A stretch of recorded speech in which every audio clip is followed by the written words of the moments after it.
আজ তোমাদের জন্য নিয়ে এসেছি একটা অন্য স্বাদের ফিউশন রান্না, আম মুরগির পাতুরি।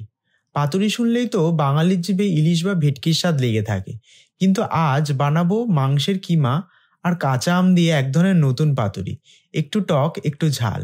যার জন্য প্রথমে আমাদের নারকেল সর্ষের পেস্ট বানাতে হবে।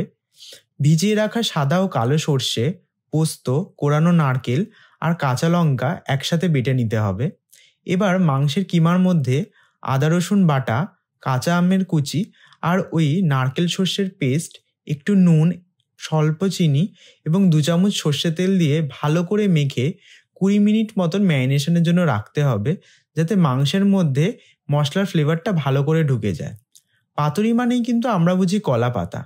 পাতার একটা নিজস্ব স্বাদ আছে, যা রান্নার সময় এই মাংসের ভিতরে ঢোকে। এবার এই পাতার মধ্যেই কিমার মিশ্রণ দিয়ে খামের মতন করে ভাঁজ করে নেব, সুতো দিয়েও চাইলে বেঁধে নেওয়া যেতে পারে। ব্যাস, আমাদের পাতুরি কিন্তু অলমোস্ট রেডি। এবার তাওয়ায় সর্ষের তেল গরম করে পাতুরিগুলোকে দিয়ে 15 মিনিট এপিট ওপিট করে ভেজে নিতে হবে। পাতাটা খুললেই কিন্তু একটা দারুণ সুন্দর গন্ধ বেরোবে এবং গরম ভাতের সাথে এটা কিন্তু জাস্ট জমে যায়। তাহলে আর দেরি কিসের, বানিয়ে ফেলো এই আম মুরগির পাতুরি আর কমেন্টে জানিও কেমন লাগলো। আজ তাহলে এই অবধি থাক, আবার দেখা হবে নতুন কোনো রেসিপি নিয়ে। টাটা।